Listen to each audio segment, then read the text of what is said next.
Hello and welcome to this final episode of the Fresh Squeeze podcast, first season. Woo! How about that? Wow, we really come so far. You really think we'd ever get here? No, I didn't. No, I'm kidding.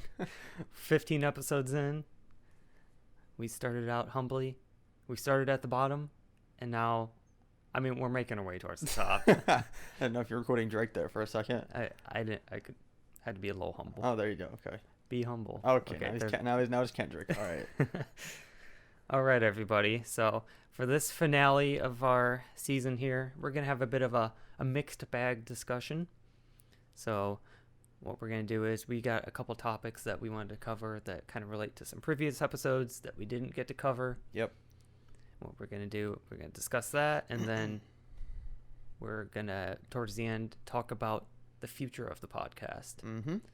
What you can look forward to the next step up of what this you podcast can be hyped about in the future. So, well, to start it off with our end season topics, one thing that we didn't get to cover in our camping episode just recently was also while camping up there, we went canoeing. Yes.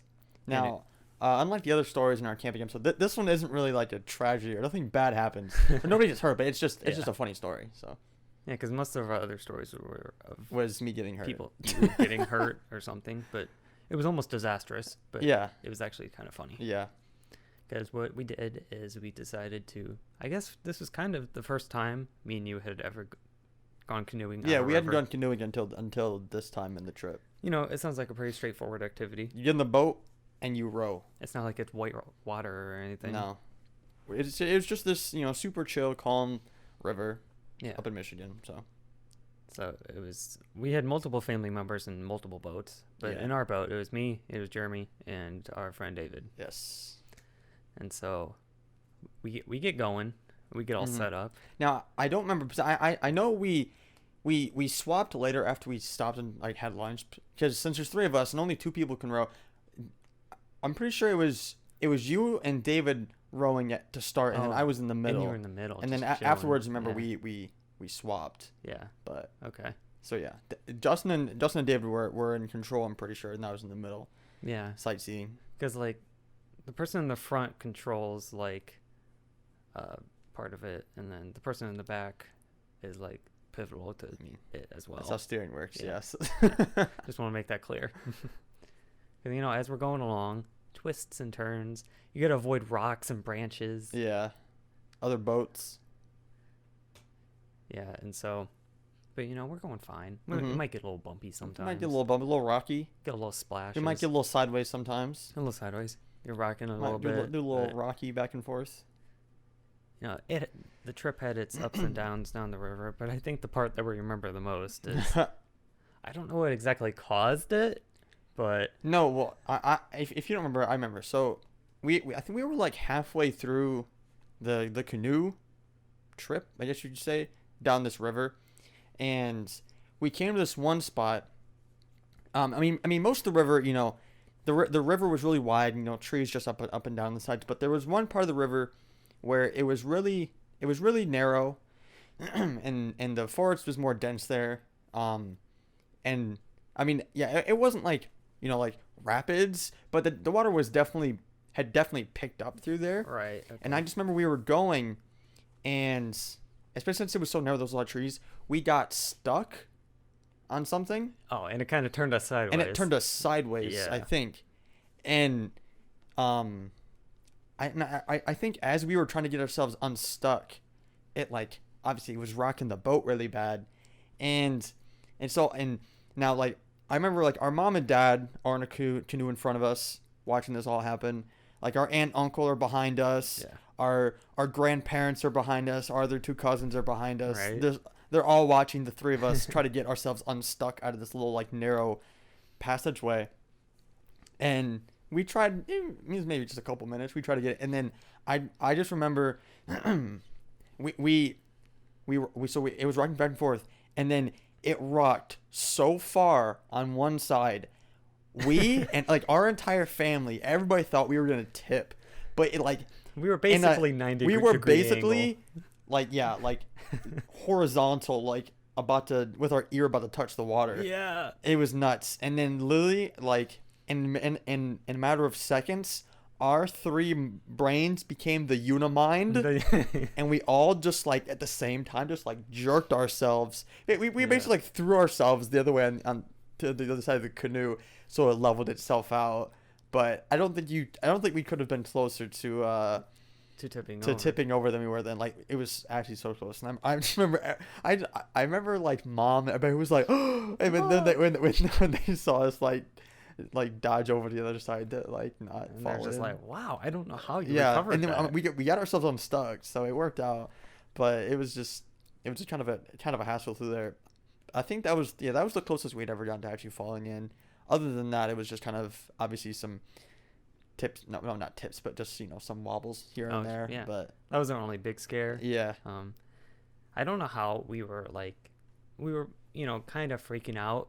I don't know how we were so freaking out, but so, like, calm and dealing with the situation. That's why at the I said same in that time. second we became the unimind, all three of us. Just like, we have to fix this together. Yeah. So being there, it's even funnier. It's definitely, it was actually great seeing that happen.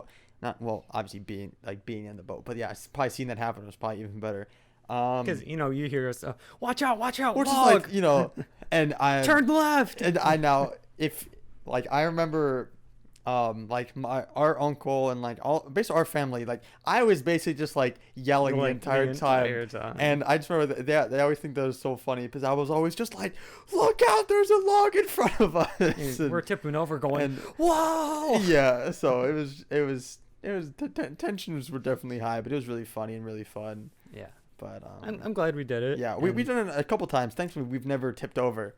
No. All the way. Never actually. So I'm pretty proud of that. We have. So some other people. Our cousins have. Yeah. Multiple times. But we keep it together. We keep it together in our boat. That was a fun thing to do. Yeah. Hopefully we can do it again sometime in the future. Yeah. Canoeing was fun. Yeah, it can be chill though. Yeah, for sure. So, you want to hear more about our camping stories? Check out, let's see, 2 episodes ago. That would have been episode 13. Yes. You can hear more about our camping stories. Yes. And so, more to add to this mixed bag conversation. Another requested topic that we had from some listeners was we had our episode that critiqued the Disney Star Wars sequel trilogy. Yes. And then we told our views on those, but then we were asked, well, why didn't you lay out your thoughts on the entire saga? Yeah. Why don't you lay out your Land of the Law ranking? Yeah. So, onto our quick fire Star Wars topic now. Yeah. So, ranking something like this isn't something I necessarily always say I want to do. Yeah, because it's hard and, like, it's, like, subjective and it's very subjective, very controversial. Yeah. But, and I mean, I still love them all. So I'm not gonna say this one was absolute trash. I mean, even though one might be, but there's definitely varying amounts of quality. Yeah. And ones that I can critique more, but it's more of a scale of which one I like the best and which one I like the least. Yeah. And not best versus worst. And I mean, and since it's a matter of opinion, like, no matter what, there's always going to be at least one person that's not going to agree with you on some point. More than one People are person. going to be like, bro, this was, you missed on this one, bro. Like, this was such an L. Yeah. Or people will be like, man has straight facts. So sometimes people like to see people's opinions but not accept them. Yeah. Which is a weird thing. Yeah, because it's either like whatever you're ranking, let's say you're ranking like your top 10 of anything, whatever it is. People, they're always gonna either agree with you and be like, wow, you have such great taste, immaculate, 10 out of 10, or they're gonna see your list and then they're just gonna tear you apart. Yeah. Like I said, they'd be like, bro, what are you talking about? This is terrible. Yeah. Missed. So this is for those who wanted to see it, but we're also leaving us vulnerable for the trolls. Yeah. So Justin can go first. So I have my somewhat definitive list. I say that it usually changes from time to time, but now that the entire saga has come to an end, I can say which ones I like the most. Mm-hmm. So lay them out. Literally, we have like paper cutouts of the movie posters. I got little paper cutouts that I can use for visuals. So we're doing episodes 1 through 9 and then the 2 spin-offs. So that's 11 films. Yes. So, in my humble opinion as a hardcore fan, coming in at number 11... Oh, starting off at the bottom, working our way up. Okay. You know, I feel like it's more climactic. That's true. That's true. Because if you say it first and be like, oh, I know this is gonna go, and then the people skip ahead. Yeah. You skippers, don't skip ahead. All right. Well, what kind of list starts at the top? Facts. Even though I wanted to. Yeah. Okay. Well, coming in at number 11, I don't even have a real poster for this one. It's just a sticky note. The Rise of Skywalker. Oh, we all knew it was gonna happen. So, just a little description for each one. As a hardcore fan, I was not satisfied with this movie. It can still be enjoyable for people who are introduced to this new trilogy, but for the Skywalker saga in total, it was not a satisfying end, and that's why, although I can enjoy it, some parts of it, it's at the bottom of the list for me. So, least favorite, not worst. It was definitely a miss. Yeah. And so, coming in at, you gotta make sure 10. Number 10, The Phantom Menace. Okay. Now, once again, I still enjoy this movie. Yeah. It has its great points, but it also has its low points. Yeah. Well, I, for one, I actually can find enjoyment in Jar Jar. I will go out and say that. Yeah, I mean, he's definitely not like the best character, but I don't see him on the screen, and I don't like revolt. You know, he's we could have done without him, but I accept that he's a character. Yeah, exactly. And Perfect. I do think he's funny sometimes. Yeah, I quote him. Come on, Misa don't have no Bulma. Come on, it's so good. I mean, Misa got to show some love for Jar Jar. There we go. Okay, so, and then coming in right behind it at number 9, Attack of the Clones. Okay. For me, Phantom Menace and Attack are kind of on the same level. Definitely not the high point of the series, but definitely still has enjoyable points. Mm-hmm. The thing that really drives it down is its dialogue and kind of cringy character moments. Yeah. But it still has a great overarching story. Definitely. 11, 10, 9. Coming in at 8. 8. Is Episode 8, The Last Jedi. Yeah. Although it has some strong, how should I say, better writing and dialogue than Attack of the Clones, it still falls short in many aspects for me. Mm-hmm. Once again, things like Luke, Kylo, Rey's development, fantastic in this movie. Yes. A lot of the other points just fall short for me. Yeah. I'm gonna keep it real. I'm not gonna say I'm a holdout hater, but that was whack. That was Justice for Akbar. Facts. Okay. Coming in at number 7, Solo, A Star Wars Story. Okay. Han Solo is one of my favorite characters, and I thoroughly enjoyed this interpretation of the character. Mm-hmm. It's not everybody's cup of tea, but I really like the spinoffs in general. Alden Ehrenreich, who played him, fantastic portrayal of the classic character, and Lando, and I really liked all the characters in that movie. Yesterday was the 3 years since the movie came out. Oh, right. Yeah. Make Solo 2 happen. I'm with the I'm movement. with it. I want to know what Maul and Kira do next. Yeah. So. And coming in behind it, Rogue One. Rogue One.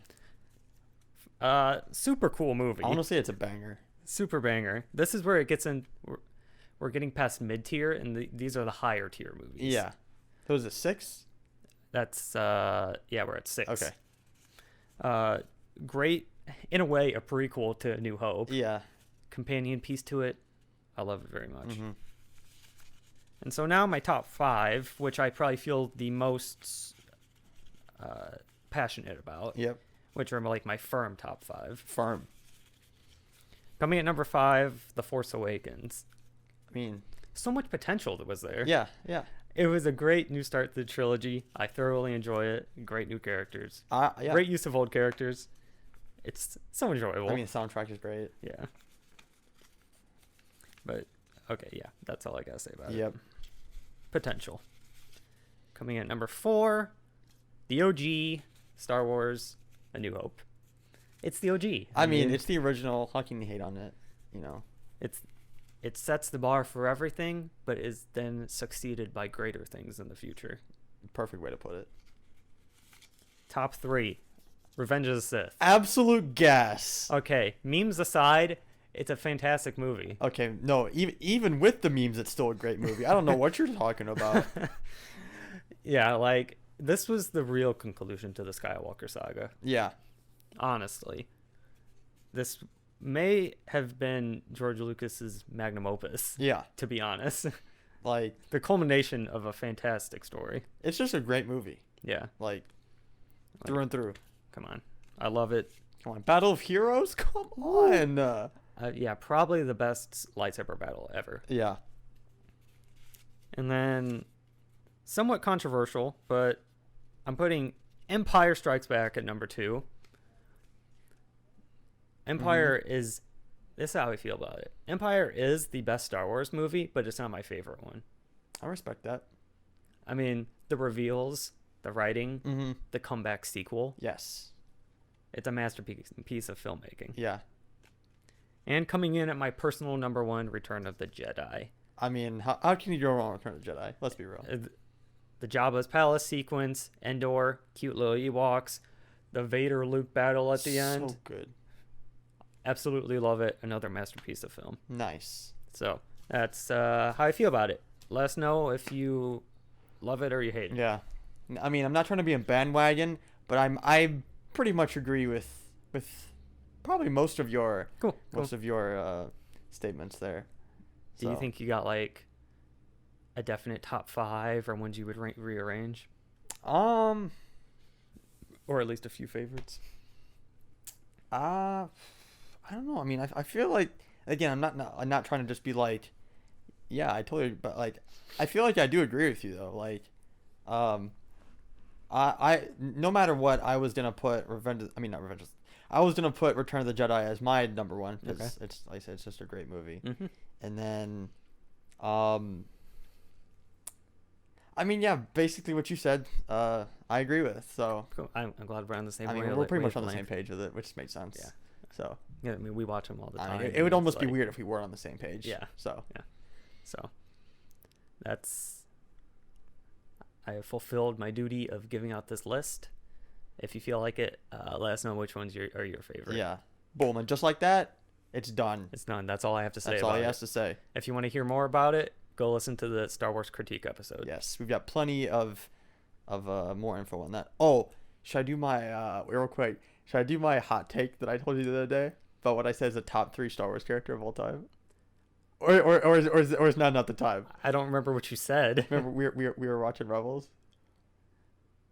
I will say it anyway.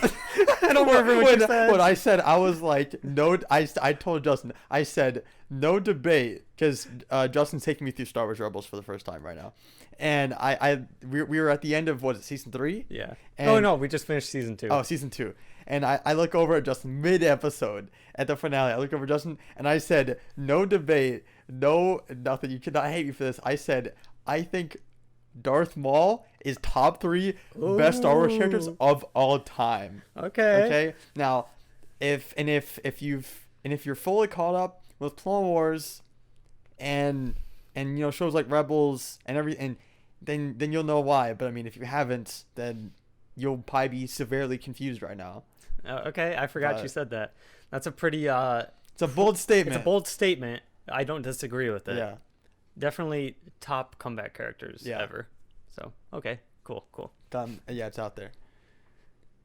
So, enough about Star Wars, but more about stuff of the like. More about Gegui. No. Disregard that. Just forget we ever said that. I'm surprised you said that. Okay. So something special we want to do in this episode, although we're at the end of the season, we want to introduce a new segment.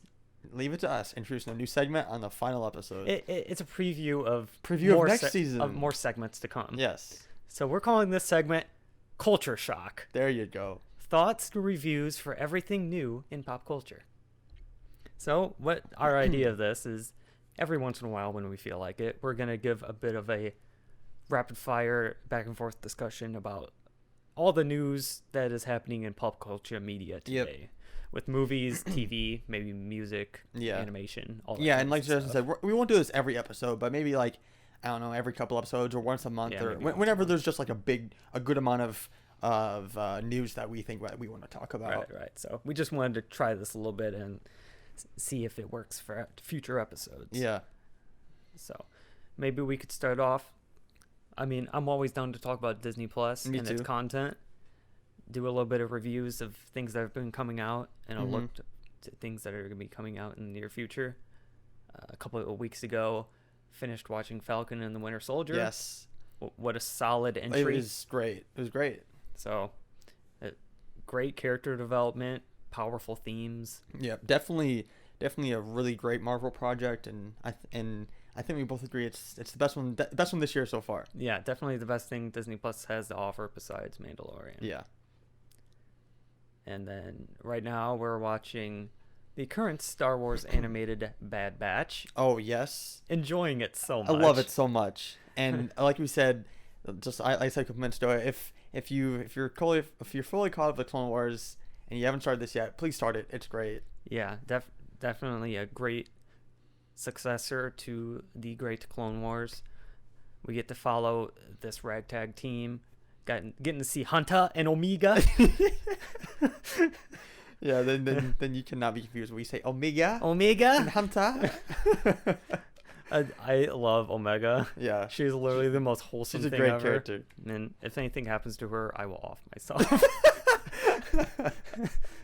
Oh man. Oh yeah, so that show's been great, and I'm gonna be watching that throughout the summer. Yeah. Coming up for Marvel, next month the Loki series Yes. is coming I out. can't remember what day, but yeah. Yeah, in only a couple of weeks. Isn't it like actually. June 5th or something? June. Yeah, sounds about right. Yeah. So interested to see how that develops, Mm-hmm.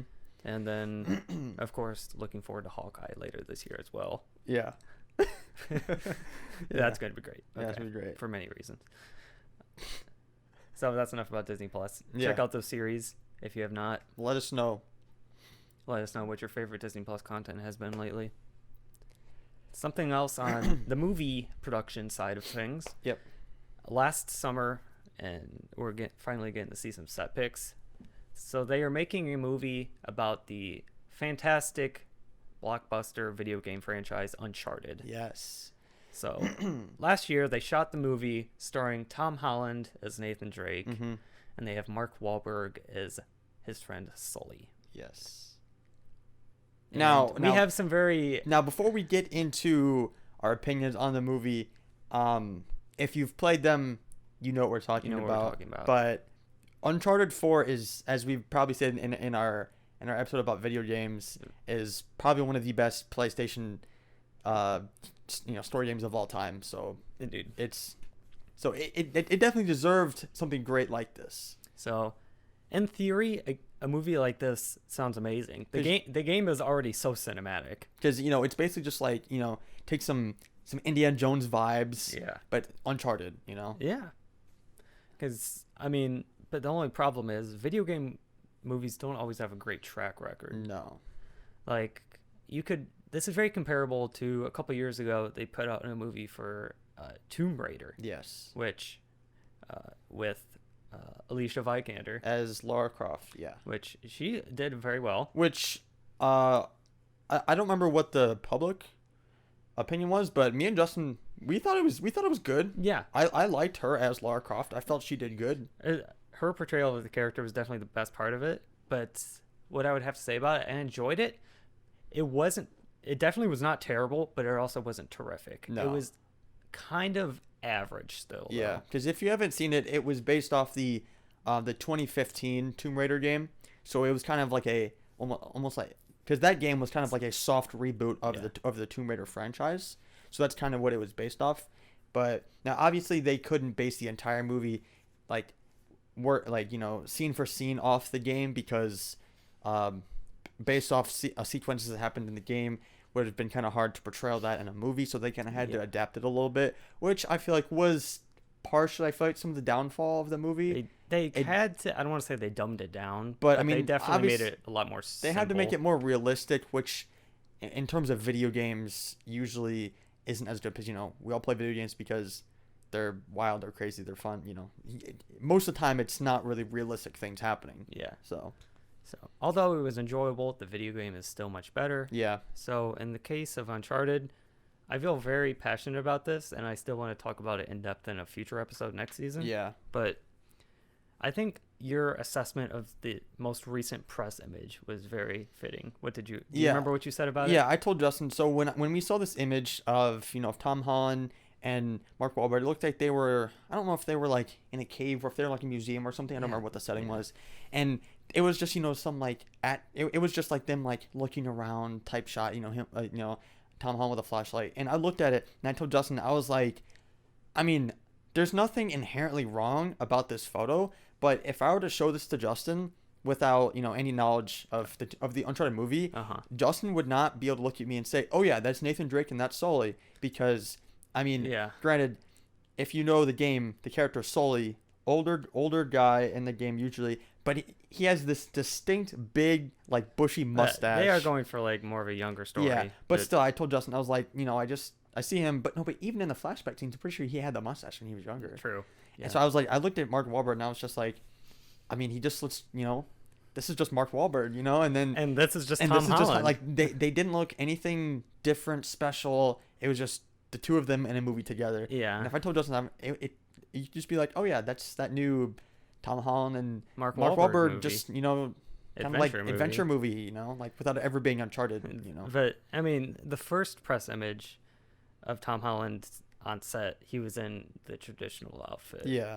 But same thing that I feel about, I'm sure it'll be a cool movie, but it's going to be so watered down compared to how it's gonna be very the game is. Base. So, like, the game was a masterpiece, but the movie I feel like is definitely going to be like, I hate to say it, it's definitely going to be very mid, I feel like. Yeah, like, I'm sure the action will be cool. The acting will be okay. Yeah, like, I doubt it's going to be, like, awful, but it's not going to be terrific. It's just going to be okay. That's what I'm feeling, yeah. I hate to say it because I wanted this movie to be great. Yeah, and I hate to bring it down before we see a trailer. Oh, I know, me too. But the fact that it has a February release date, too, like... And we still just haven't even seen that much from it. I don't know. Yeah, so... If you have high hopes about it, keep it up, but I'm not very optimistic about this movie. But anyway, more on movie news. Yeah. Okay, this one's funny. I want to talk about this. You want to talk about this? Yeah. So, apparently, I don't know what company it is. It's probably Warner Brothers because they're whack. Probably. They want to make a Willy Wonka prequel movie about young Willy. Young Willy. And how he got the factory and how he met the Oompa Loompas. Yeah. And it features, apparently, Timothée Chalamet has been casted. And now, if you don't say his name that way, then what's the point? Yeah. Now, when I first saw this as a post on Instagram, and so when I you know, especially posts like this, I see this. I formulate my own opinion. Then I immediately go to the comment section. So I was like, I want to see what other people think about this. And I was not disappointed. I opened the comment section, the very top comment, the most liked comment, and it couldn't have been the most truest thing. This person, they commented and they say, watch it be some unoriginal title like, and then quotes just Wonka. Yeah. I was dead, okay? And then I remember going over to Justin, and I told him that. And then later that day, Justin comes in my room, and he's like, you'll never guess what they named the Wonka movie. He just goes, Wonka. So I was like, this dude totally just called it. It's so funny. Because, like, I mean, it definitely seems very fitting. Like, it's an origin story. We're just going to call it Wonka, since it's not Charlie and the Chocolate Factory. And it's not they're going to call it Willy Wonka, because that's not how movie titles work these days. Like, yeah. So it's got to be... They like going for those simple approaches, but I mean, I don't really have an opinion on how the movie is going to be. I just think it's funny. Yeah. Now, if you saw the Charlie and the Chocolate Factory with the Johnny Depp, first of all, I like that movie. It's I enjoy it. It's a good movie. Okay. Now, if you remember, there's a scene where he goes into the forest and finds the Oompa Loompas. Now, if they don't have that same scene in this new movie or something of that sort, I'm rioting. Okay. Well, good. He meets them, and that's where he found the cocoa beans. Yes. Also. What is he, the dude with a cocoa bean on his head? Yes. Like, if I don't get a scene with Willy Wonka and this little tiny Oompa Loompa and their little huts, then this movie's lost. Okay, it's just lost. It doesn't really seem like a necessary movie, but No. we'll see how it works out. Also in the Wonka verse. Willy into the Wonka verse. Willy into the Wonka. That's what they should have named it. Facts. I also saw apparently Netflix has they want to put a few animated series within the story. Yeah. And apparently Taika's directing one of Oh them. my god. He wants to make an Oompa Loompa movie. Oh, I'm here for that. He knows what we want, and that's what I want. Strictly an Oompa Loompa Strictly movie. Oompa Loompas. I want to see Oompa Loompas fighting what were those beasts that he said were in the forest? I don't remember. I don't remember The ones that would eat the cocoa beans. Oh my, yeah. Or whatever. That's what I want. Anyway, I'm hyped for Taika's Willy spinoff. Me too. Okay. This next part is scary. Oh yeah, because we were talking about this last night. There was images rolling around the internet of a rebooted Dora, and they're not also, like the 2D Dora that we all know, but it was a high def CG render reboot. 3D Dora, and it was probably the most terrifying thing I've ever seen in my life. The first thing I thought when I saw her is she looks like some cousin to the girl from The Dentist at Finding Nemo. Yeah. What was her name? I don't know. Did she have a name? Yeah, I don't remember what it was. But I mean, the teeth. Look Oh at my them god. things. And like, I don't know. I feel like her like. Now I'm not trying to be rude, but like, I just feel like her hair to head and eye ratio was just bugging. She was. What was the story? Dora's bugging. Okay, her eyes are kind of scare me. Yeah, it was. She has seer syndrome. It was a bit creepy looking, but I actually did some research about this earlier. Yeah. I found out that's actually not real. Oh, thank goodness. Okay. Because when I heard that this was going to be a show, I was like, this looks terrible. This is gonna scare little kids. Apparently, it was a fan-made render. Oh, good. Because I was like, we already had the Dora live action. Now we need the scary Dora. Dora in HD. Dora in HD. We don't need that. We don't need 4K Dora. Yeah. But with other CGI reboots, they are actually doing a Rugrats one. I don't think I've seen that one. Any pictures It actually doesn't look bad. Oh, okay. They look like their characters, just 3D. Oh, okay. I didn't know if it was gonna be some hyper realism like Dora was. Now that'd be scary. Yeah, you see Tommy walking around. I think anything he's high hyper realism def. is gonna be scary. Yeah. So If I see Chucky Chan coming at me, I'm. yeah, so that one doesn't seem as bad. Yeah. So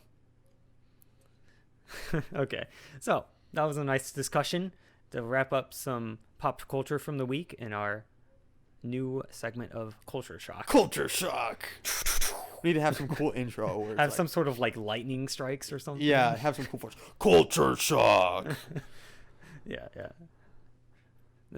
We gotta hype up the new segments. Yeah. So, next time we have this, it'll be official. Yeah. So, well, that basically wraps up our general discussion for this episode. But we want to give you people, the viewers, a look into the future of this podcast. What's going to come in season 2 of the Fresh Squeeze podcast? Yeah. We've been doing this for a few months already, 15 episodes. Our humble amount of viewers have been enjoying it, it seems like. And so we want to continue delivering quality content, but we've decided to take an off season. Yes. And to prepare new content and just make our second season bigger and better. Yeah. So we're going to talk about a little bit what you can look forward to when we premiere our new season later this year. So we're kind of still in the planning stage. Yeah. We don't exactly have all the facts yet. So we're not making any promises here. Yeah. So we are going to be taking the summer off. Yeah. We don't know when we're coming back, but we will just give you people the updates. Well, yeah, we'll keep you updated. Remember to check us out on our Instagram. That's probably we'll put the updates first. So. Yes. Yep, follow Instagram, and if anybody else follows Twitter, we'll put stuff out there. So, what we're gonna be doing here, let's lay out some stuff we're gonna be doing. Lay it out. We have plenty of new topics that we're gonna be talking about. Yes. We still have so much stuff that we wanted to talk about this season, but we just didn't get to. And there's only so much stuff you can cram into one season. Yeah. So without it feeling crowded. You can be hopeful that we're gonna have plenty of new topics to talk about and expand upon the things we've already talked about these past episodes. So plenty of juicy new content to discuss. Fresh topics. We do plan on having more guest interviews. More guests. We're going to have some new guests, and we want to have some returning guests. Yep. So, and we already gave you a preview of some of our new segments, and we just reviewed Culture Shock. Hope you liked that. So we're going to develop some new segments and some discussion structures for the episodes. Yes. We will develop those and more to come on that in the future. Something that is probably the most ambitious part of our next season. We're going to keep it vague because we're still discussing it and developing it, but we are developing a new way to have a better visual experience for the show. Yeah. Just more possibly more visual aspects to the podcast. Yeah. It'll be available on YouTube when we do stuff like that. So keep an eye out. When season 2 drops, keep an eye out for some new experiences of ways to watch the show. For Squeeze in 4D. Woo! No. We'll send you glasses. You can just watch us. Hey, and something that's always there for the people, if they want to support, if you want, we'll put out more merch. We'll start a Patreon. The season 2 merch drop. We'll create some cheap tiers, give out some exclusive content. Yeah. Hey, if you want it, we'll give it. We did do the After Dark podcast. Hey, we got all kinds of ideas. So these are all the things that we're developing right now, plus many more that we haven't even discussed yet. Yeah. So get together your season 2 hype, although it's disappointing that you'll have a few months without us. You can go back and listen to the ones that you missed. Yeah, re-listen to your favorites. Relive the discussions, the memories, the good and bad character impressions me and Justin have done. Indeed. Over the past couple months. Yeah. So you can look forward to the totally unofficial working title of Too Fresh, Too Furious. Yeah. So if that's so good. If that doesn't get you hyped, then I don't know what will, because it's over. We might just have Vin Diesel on. We might, We might go to the moon, and you know why? All because of family, and that's why. Oh my gosh. Okay, so we've really enjoyed delivering this content for you these past couple months. Yeah, we enjoyed it as our little project. Now we're expanding it to new horizons. Hey, we might even we're looking for new sponsors. Hey yo, anybody want to sponsor us? Minute Maid? ? Minute Maid, you out there? We're a perfect pair. A perfect pair. Match made in heaven. So yeah. Yeah. So before we wrap off, we just want to say we can't thank everyone enough. All the listeners we have, listeners on Spotify, viewers on YouTube that we have weekly. Like Justin said, we've at least I have. I'm sure Justin has too. We do really enjoy recording this every week. It's just as fun for us to record it as it is for you guys to listen to it. Yes. And we enjoy it, so we're glad everyone is enjoying it too. Yep. So thanks again for your viewership. The people really help bring forward the content. Yep. So, well, this shall be the end of the Fresh Squeeze season 1, and although it will be taking a little break, we will see you on the other side of season 2. So, see you next time. See ya.